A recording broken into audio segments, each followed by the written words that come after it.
años se ha habido intenciones de cambiarla, derogarla, sacar una nueva. Ha habido como 3 o 4 intenciones, justamente proyectos de normativa para poder cambiar el 007 con algunas mejoras necesarias en algunos casos. La del 2014 fue la mejor de ellas. Ahí ese proyecto tampoco se aprobó.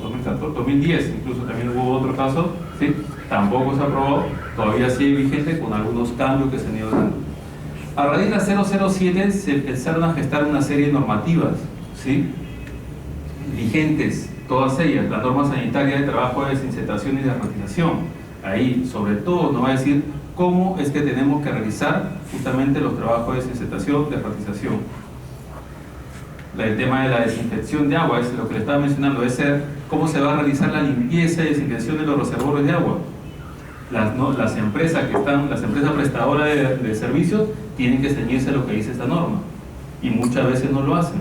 Un punto importante, se lo voy a adelantar de lo que vamos a ver después, que por ejemplo, ahí la norma es restrictiva en ese sentido.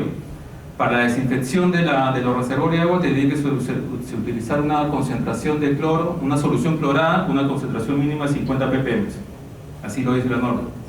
O sea, para poder desinfectar o asegurar la desinfección de los reservorios de agua, ya sean cisternas o tanques elevados, la solución que se va a usar tiene que ser clorada.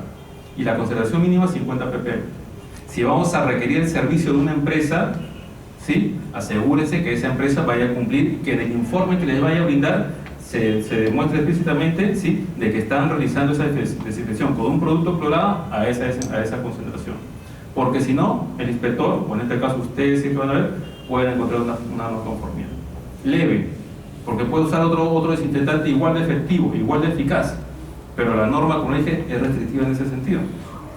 Y ahí me caí una vez, porque hubo una empresa registrada por DIGESA que había utilizado un desinfectante en base a amonio cuaternario, que habían hecho los estudios de validación para demostrar que esa solución o esa concentración reducía la carga microbiana a los niveles aceptables. Pero como la norma me pide eso, el inspector de DIGESA que fue a visitarnos, por ahí me agarró. Por una cuestión así simplemente de confianza y de falta de control en un aspecto. El reglamento sanitario de actividad de saneamiento de esta acá también, que establece, como dijo su compañero, y hay que tener en cuenta, la frecuencia mínima de 6 meses para lo que es la desinfección de los reservorios de agua. ¿Sí? Los reservorios de actividades industriales y comerciales e incluso domiciliarias, porque está dentro de ese alcance, tendrían que desinfectarse de esta forma, ¿sí?, con un mínimo de 6 meses. Eso también es un aspecto que podemos requerirle como inspector. Muéstrame, ¿sí?, la evidencia de que la desinfección de los reservorios de agua que tengas, ¿sí?, se ha realizado. Me pueden prestar el certificado del tercero, o me pueden presentar un procedimiento o un registro de actividad por personal interno, ¿sí? Pero tengo que asegurarme frecuencia y método. A raíz de la 007 decía que después de 6 meses iba a salir la norma que establecía el HACCP. Salió después de 8 años, ¿no? Después de 8 años salió la 449, que tiene los mismos requisitos, la misma estructura y la metodología del HACCP es la misma de los principios generales de higiene del CODEX. Ese apéndice que sale en los principios generales de higiene del CODEX del año 97 tiene básicamente lo mismo acá, no hay mayor cambio. La ley y el reglamento de inocuidad de los alimentos, algunos temas conceptuales, sobre todo acá el tema de rastreabilidad, le da bastante importancia acá. ¿Cómo aseguramos el tema de rastreabilidad? Ya empieza a definirse o a diferenciarse un poco con el tema de trazabilidad que se maneja en los sistemas de gestión. ¿Sí? Acá lo aseguramos bien. Acá cuando hablamos de justamente la capacidad para asegurar el proceso, la vida de un producto, ¿sí?, se denomina rastreabilidad, tanto como la parte en que generamos la información como en la que vamos recogiendo la información. Lo vamos después. Esta norma básica establece criterios microbiológicos para todo tipo de productos, hay que tenerla bien en cuenta. Ese es nuestro nivel aceptable, a eso es lo que tenemos que llegar. Nuestro proceso productivo nos tiene que llevar justamente que microbiológicamente debemos de cumplir con esos parámetros, esas especificaciones que están establecidas acá. Por eso tenemos que conocer nuestro producto. La 461. ¿Para qué nos va a servir la 461? ¿Para validar qué? Limpieza y desinfección. Limpieza y desinfección de superficies y procedimiento de lavado de manos. ¿Sí? Esa es la el estándar que tenemos que alcanzar. Después de aplicado esa metodología o los instructivos o procedimientos que tenemos establecidos, ¿sí?, tenemos que llegar a alcanzar estos niveles que están establecidos en esa norma. Y la norma sanitaria para el almacenamiento de alimentos terminados destinados al consumo humano, ¿sí?, donde está establecido en mayor detalle, muchos de estos aspectos están considerados en muchas otras normas, ¿sí?, los requisitos que tienen que cumplirse como condiciones y como prácticas en el almacenamiento de alimentos, de productos terminados, ¿no? Aparte de esas normas que son, podríamos decir, generales, que se aplican prácticamente a todos los sectores, hay una serie de normas todavía vigentes para cada uno de los sectores o para cada uno de los productos. Es importante que la conozcamos, es importante saber si participamos de los procesos, si participamos como tal de los procesos, como parte activa. Obviamente tenemos que conocer qué cosa es lo que tenemos que cumplir, y si en algún momento vamos a desarrollar labores de inspección o de control en esos procesos, también es necesario que conozcamos, por más que, como dije, que vayamos con una lista de verificación con los requisitos, exactamente qué cosa es lo que tiene que cumplir ese procesador o esos almacenes, ¿no? Son normas muy específicas con diferentes tipos de requisitos. Los requisitos exigentes que están en la 040 no se pueden comparar, por ejemplo, para nada con lo que están en lo que es la norma sanitaria para restaurantes.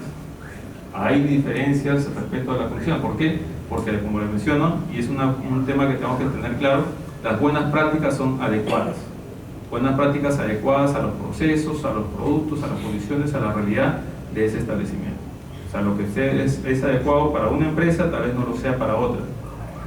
A pesar que pueden estar trabajando el mismo producto, la misma materia prima y el mismo producto terminado, pero el contexto, los equipos, la maquinaria, la misma línea de proceso, el flujo de proceso puede ser distinto. Entonces, la adecuación va a ser específicamente para esa organización. ¿Por qué el principio general de higiene? ¿O por qué la 007? ¿O por qué a partir de la 007 se empezó a gestar? Justamente porque los principios generales de higiene del COEX, la conocemos esa normativa, ¿verdad? ¿Sí? Del COEX alimentario. Empezó a generar esa necesidad. Sabemos que la Comisión del COEX alimentario es un organismo formado por parte de la FAO, de la OMS, que tiene como objetivo principal proteger la salud de los consumidores y asegurar prácticas equitativas en el comercio de alimentos. ¿Sí? Un poco el tema comercial y un poco el tema de salud de las personas. Principios generales de higiene o COEX alimentario es la recopilación de normas alimentarias, código de práctica, directrices y otras recomendaciones presentadas de forma uniforme. Estas asegurarán que los productos alimentarios sean inocuos para los consumidores y que puedan comercializarse en forma segura entre los países. Ya sabemos que el COEX tiene una cantidad de normas específicas para cada uno, casi cualquier alimento que conozcamos. ¿Sí? Más o menos nos describe cómo es que tiene que ser ese producto, cómo es que tiene que ser ese alimento. Ese es el estándar que debemos conocer. ¿Sí? Y aparte de las normas específicas del producto, hay códigos de prácticas y directrices. Nos dicen, estas actividades tienen que realizarse de tal manera para asegurar justamente condiciones higiénico-sanitarias, para asegurar la inocuidad del producto. Algunas de esas prácticas están por acá, son una infinidad de ellas, ¿no? Directrices sobre etiquetado, normas generales para los aditivos de alimentos, normas generales para contaminantes y toxinas, directrices para la validación de medidas de control, una norma muy importante justamente para poder validar las medidas de control que tenemos implementadas, desde la limpieza y desinfección, por ejemplo, hasta los tratamientos térmicos, para tenerla en cuenta, ¿sí? ¿Y a raíz de qué? ¿A raíz de qué se empezaron a utilizar? Justamente este acuerdo comercial, básicamente era comercial de aranceles, ¿sí? El GATT, en la ronda de Uruguay del año 94, ya hace bastante tiempo, ¿sí? Derivó en la Organización Mundial de Comercio. ¿Qué cosa me exigía o qué cosa proponía o planteaba la Organización Mundial de Comercio?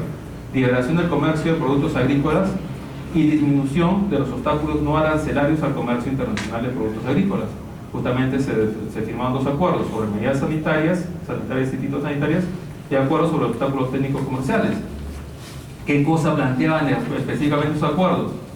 Desalienta el uso de medidas sanitarias y fitosanitarias como obstáculos al comercio internacional, ¿sí? O sea, no podían restringir el acceso de determinados productos o alimentos a mercados específicos o a países en función a estos aspectos, a medidas sanitarias y fitosanitarias de los productos. Reconoce al COEX como referencia en inocuidad de alimentos algo que sabemos, por ejemplo, del tema de la leche Gloria, sí, sobre todo latente acá en nuestro país. El Códex puede ser utilizado para dirimir controversias y pide la armonización basada en el Códex.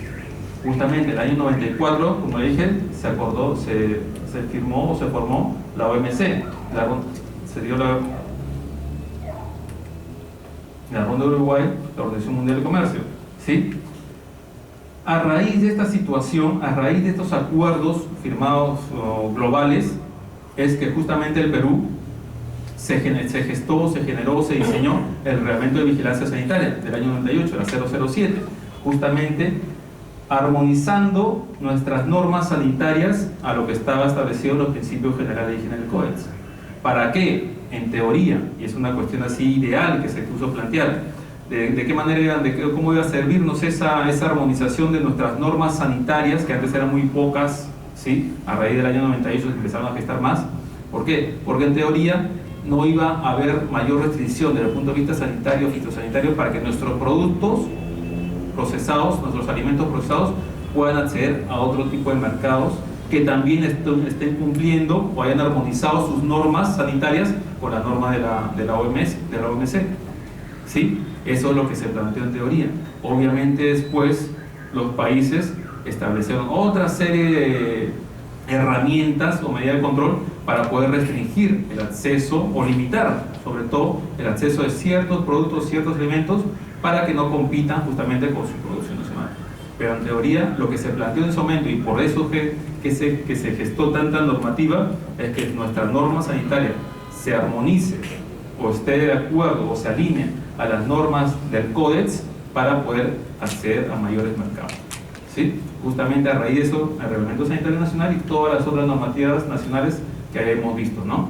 Hasta hace poco, o hasta cuando ha sido la última, el diciembre del 2016, creo, la que justamente ha generado un poco mayor impacto respecto al tema del registro sanitario, al tema de las certificaciones para los procesadores de alimentos, qué cosas se les va a pedir, la declaración jurada, los convenios, los acuerdos, simplemente, pero justamente seguimos justamente con el tema de asegurar un control sobre esos procesos, ¿no? Sobre esos productos. Vamos a entrar ahora justamente a lo que son los principios generales de higiene, a describir una relación, una descripción de lo que son el Código Alimentario como principios generales de higiene, y en cada uno de esos aspectos vamos a ir viendo, lo que están viendo en sus copias, cómo se relacionan o qué normas nacionales se han ido estando justamente para dar cumplimiento a lo que está ahí en los principios generales, y los aspectos que tenemos que conocer justamente para poder inspeccionar correctamente, ¿no? Aparte del sentido común que nos dice. Los principios generales de higiene, como mencionaba, se aplica para toda la cadena alimentaria. Hay requisitos, hay exigencias que se aplican para lo que es producción primaria, productos agrícolas, productos pesqueros, por ejemplo, ¿sí? Hasta lo que es el producto puesto en mesa, el producto terminado. O sea, la información, por ejemplo, que se le da al consumidor para que pueda hacer bien uso del producto que se ha procesado. Hay que tomar en cuenta eso. La última medida de control, ¿sí? Ante determinados peligros que ya estamos controlando en el proceso, se pueden asegurar en el etiquetado, en el rotulado. Una buena información, adecuada que vaya en el envase, ¿sí? Que va a usar que va a adquirir del producto, que va a adquirir el usuario, el consumidor, ¿sí? Puede ser la última etapa o la última medida de control para todas las otras medidas que se puedan estar aplicando. Desde cómo tiene que usar el producto una vez abierto, por ejemplo, o cómo tiene que almacenarse, ¿sí? O qué tipo de insumos o ingredientes están contenidos en ese producto, o cómo tiene que prepararse en forma previa al uso. Recuerden para el hazard, el uso previsto es un factor muy importante cuando hacemos hazard. O sea, puede haber una serie de medidas de control, pero el uso que se le va a dar antes de ser consumido, ¿sí? Puede ser justamente uno de los requisitos fundamentales para determinar si una etapa o un proceso en sí va a ser un PCC o no, proyectándonos un poco a ese tema, ¿no?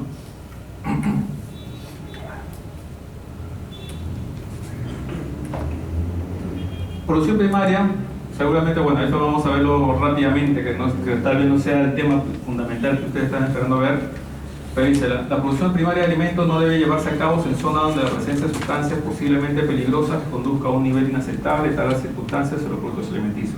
es decir, zonas donde se produce, por ejemplo, actividad minera, donde se realiza actividad minera, o que está afectada por esa actividad minera, para zona agrícola o para actividad ganadera, debe estar restringida. Las zonas, y lo dice la norma y lo dice también el Código Alimentario, ¿no? Incluso la 007 también ha sido explícita respecto al tema. La desembocadura de los desagües industriales y urbanos, también en un radio determinado está restringida para lo que es actividad extractiva pesquera. A pesar de que es una zona biológicamente y nutritivamente muy asequible para los peces, ¿sí? Pero obviamente conlleva otro tipo de peligros que tal vez no van a poder controlarse si es que los peces que están ahí van a ser consumidos en forma directa, ¿sí? Un ceviche de lisa, por ejemplo, eso que han estado comiendo los puntos de desagüe, ¿sí? O sea, el riesgo al sanitario para las personas que van a consumir es alto. Y lisa en vez de coquinoa se vende en todas partes, ¿no? Producción primaria. ¿Ah? ¿Están gorditas?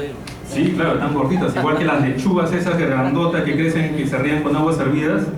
O sea, se ven muy bonitas, muy verdecitas, o sea, pero microbiológicamente, o sea, están volando en todos los estándares, ¿sí? Justamente por la higiene del medio en el cual se está realizando esa actividad primaria, esa producción primaria. Producción higiénica de materias primas de los alimentos, identificar todos los puntos concretos de tales actividades en que puede existir un riesgo elevado de contaminación, adoptar medidas específicas para reducir al mínimo dicho riesgo, en la medida de lo posible. Incluso, por ejemplo, el tema de, dependiendo del uso que se va a dar, esos recursos hidrobiológicos, ¿sí? Que se están extrayendo y se conoce que se traen en zonas contaminadas, hablamos del tema microbiológico, ¿sí? Poder reducir esa carga microbiana a niveles aceptables, complejo. O sea, por lo menos tal vez pueda acercar, pero tomamos en cuenta también el uso previsto. Si ese producto va a ser sometido a tratamiento térmico antes de ser consumido, podríamos estar reduciendo. Pero si va a ser consumido fresco, es decir, un ceviche, por ejemplo, la posibilidad de que esté contaminado y que estemos consumiendo un alimento con alta carga microbiana, incluso patógenos, es alta. Verduras, igual. Está establecido mi procedimiento que vamos a desinfectar. O sea, y hemos validado una concentración de desinfectante y un tiempo determinado de desinfección para esas lechugas que están siendo regadas con aguas hervidas. O sea, esa validación puede haber servido para niveles estándares de contaminación inicial. Pero cuando la contaminación es muy alta, y en esas situaciones la tendencia es justamente que puedan haber picos de contaminantes, ¿sí? Tal vez esas concentraciones, tal vez esos tiempos no sean los necesarios que se requieran. O sea, es decir, hay mucha posibilidad de que la carga microbiana en muchos casos sea muy alta. Y si elevamos la concentración de cloro a niveles altos, obviamente las características sensoriales del producto van a variar completamente y no llegamos al equilibrio que se quiere tener, ¿sí? Controlar la contaminación procedente del aire, suelo, agua, los piensos, los fertilizantes, los plaguicidas, los medicamentos veterinarios o cualquier otro agente utilizado en producción primaria.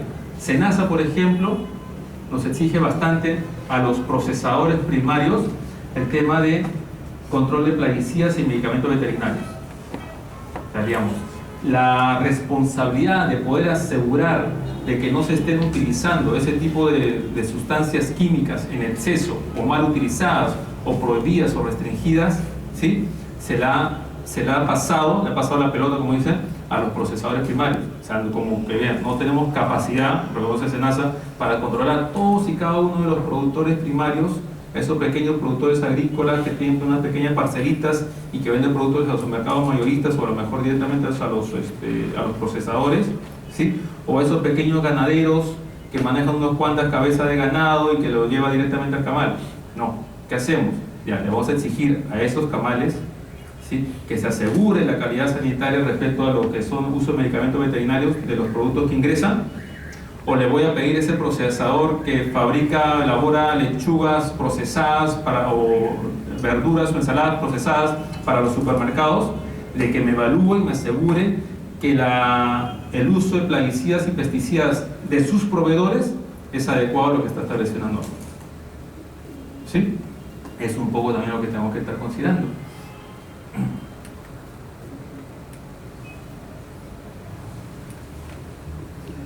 Producción higiénica de materias primas de los alimentos. Ya sabemos el tema de controles que tienen que existir, proteger las materias primas alimentarias de contaminación fecal y otra índole, tener acceso restringido o restringir el acceso de animales, ya sean animales silvestres o animales domésticos a la zona de producción.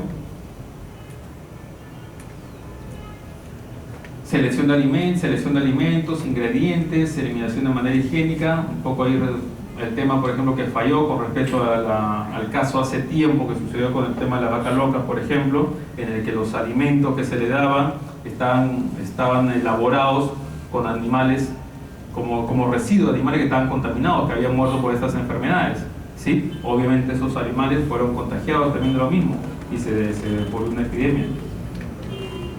Eliminar de manera higiénica toda materia rechazada, bioseguridad, proteger los alimentos y los ingredientes de alimentos de contaminación de plagas o contaminantes, etc. Bueno, igual seguimos con la parte de producción primaria, enfocándonos en esos aspectos principales. La práctica de limpieza y de mantenimiento que se van a seguir, si nos toca en un momento evaluar esas actividades, también tienen que cumplirse. O sea, por más que estemos rodeados de animales por dentro, tiene que haber un procedimiento de limpieza, tiene que haber práctica de limpieza, tiene que asegurar esas condiciones. Es decir, apropiados, ¿no? Eso es muy importante. Tiene que ser asegurarse una limpieza apropiada a esas realidades, a esas necesidades. La 007, ¿cómo va por ahí? Esa es la estructura de la 007, la parte justamente de lo que es producción primaria. Ahí que podemos sacar justamente lo que es producción de huevos. Bueno, la parte que seguramente todavía no lugar de desembarque, lo que le mencionaba, el transporte de productos biológicos, las condiciones, la cadena de frío que se tiene que asegurar, de los alimentos de origen vegetal respecto a la manipulación de frutas, prohibición del riego con aguas servidas, está prohibido, normativamente está prohibido, pero se sigue haciendo en muchos casos. A ver, vamos a la parte de emplazamiento, de construcción, un poco dejamos la parte de producción primaria, vamos a la parte de emplazamiento, ubicación. Lo que habíamos estado hablando, la 007, ¿qué me dice? La fábrica de alimentos y bebidas no deberán instalarse a menos de 150 metros del lugar que sea fuente de contaminación para los productos alimenticios que fabrican. A ver, en este caso no aplica viviendas. En un caso sí particular, ¿qué cosa? Una empresa de alimentos, ¿ya? Una situación, una inspectora de la IGESA, era una fábrica que elaboraba golosinas, ¿sí? Que a la entrada del establecimiento, o sea, cruzando la puerta nada más que da hacia la calle, tenía una cisterna con un surtidor de combustible para los vehículos propios de la empresa. O sea, los vehículos de transporte de despacho se surtían de combustible de ese surtidor, abajo tenía una cisterna. Más o menos a 100 metros de distancia, es un establecimiento más o menos grande, entre esa cisterna, entre ese surtidor de combustible, se encontraba la puerta de acceso a la planta cerrada, el pabellón de proceso, ¿sí? Con todas sus diferentes secciones. ¿Qué cosa observó esa inspectora de IGESA? Que justamente ese surtidor y esa cisterna de combustible, considerando la distancia que había desde ahí hacia el ingreso a la planta, estaba incumpliendo este requisito, esa condición. Ustedes, si formaran parte de la empresa, o tal vez como parte de los inspectores de IGESA que estaban ahí, ¿avalarían esa situación? ¿O qué aspecto considerarían ahí? Para decir, en realidad no es un incumplimiento de la norma, o consideran que sí lo es a ojos cerrados. Considerando la distancia, considerando ese, entre comillas, peligro, y considerando el tipo de producto que se está elaborando ahí. ¿Qué opinan? ¿Tenemos que ceñirnos así necesariamente a lo que dice la norma? Como les mencionaba, este es un aspecto de distancia que incluso ya hace un par de veces, cuando hubo proyecto de cambio de la 007, se quiso cambiar. Se habían anulado ese requisito, esa exigencia de distancia. ¿Lo dejarían como una no conformidad?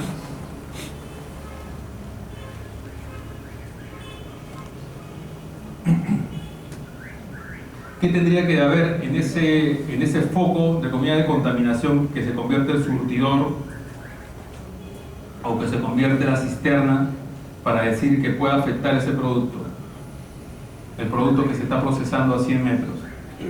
¿Qué evaluarían ustedes?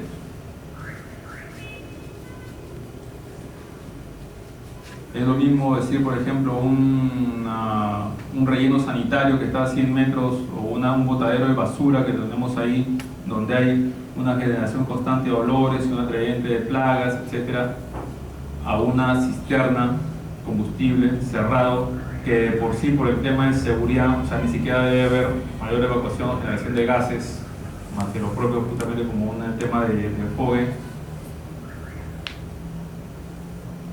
O sea, basándonos en eso, en ese tema, o sea, y en las distancias, a pesar que no eran los 150, justamente fue que se presentó la acción correctiva, se plantearon las acciones correctivas o se explicaron las situaciones justamente para que esa situación, porque eso que meritaría, o sea, como empresa, o que la puerta de acceso al establecimiento se tenga que desplazar más de 50 metros, o que tenga que mover mi planta de proceso 50 metros para otro lado.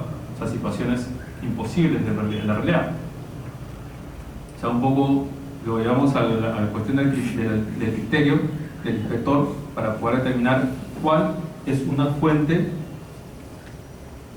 de contaminación. O sea, si ese surtidor en sí y esa cisterna se convertían verdaderamente en una fuente de contaminación para el producto en función de las características del producto y a las características mismas del surtidor y de la cisterna, ¿no?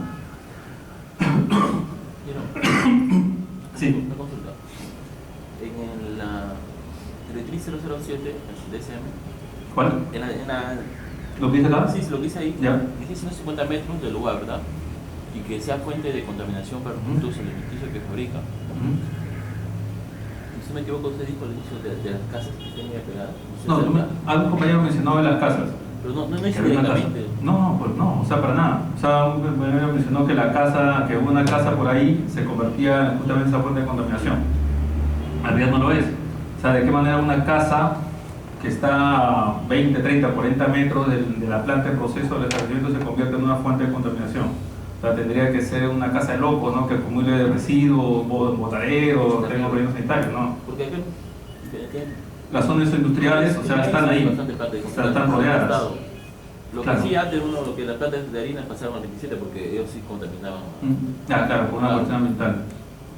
No, pero domicilios, casas en sí, o sea, no se convierte precisamente en una fuente de contaminación. ¿Qué se convierte en una fuente de contaminación en realidad? ¿Qué cosa es lo que hay que evaluar? ¿Qué cosas tendríamos que tomar en cuenta? Algunos ejemplos, ¿qué me pueden decir? ¿Cuáles serían realmente fuentes de contaminación que podrían tener un efecto o afectar, ¿sí?, los productos y los procesos que se estén desarrollando en un establecimiento, en una planta?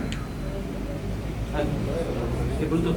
No, ¿qué fuente de contaminación? O sea, que exactamente cuando hablamos de esa distancia, ¿de qué nos tendríamos que cuidar de instalar una planta de proceso cerca a esa actividad? ¿Qué conocen? Por ejemplo, ahí en el Callao había un tema de la planta de proceso cerca a las puntos de descarga de metales ahí en el puerto del Callao, donde justamente los minerales que caían ahí, altas concentraciones de plomo, de mercurio, metales pesados, y justamente ese polvo podría afectar, que se generaba ahí, justamente porque a raíz de eso hubo unos cambios justamente en el sistema de traslado para hacerlo más hermético, para evitar que justamente ese polvo que se generaba, aparte de la salud de las personas, afecten las actividades industriales que se desarrollan ahí. Actividades generadoras de humo o gases tóxicos, o gases en realidad, ¿sí? Eso podría tener un efecto. O sea, ¿qué cosa es lo que tendría que hacer la empresa? O sea, no instalarse ahí, porque muchas veces se da el sentido contrario. O sea, la empresa está instalada y después se instalan esas otras actividades. ¿Qué cosa es lo que tenemos que hacer? Mudarnos, según la norma, o sea, tenemos que hacer eso. O sea, pero en realidad algo con más criterio, algo más amplio, lo que dicen los principios generales de higiene, es que justamente se tienen que implementar medidas de control para evitar que esas situaciones, ¿sí?, puedan afectar mi producto, mi proceso. Si por ejemplo yo antes tenía una ventilación natural y tenía mis ventanas protegidas con mallas mosquiteras y aprovechaba esa ventilación natural, se empieza a generar una actividad que genera humos, que genera gases, yo voy a tener que cambiar esa situación para poder cerrar esas ventanas De esa manera evitar que ingrese ese contaminante a mis procesos.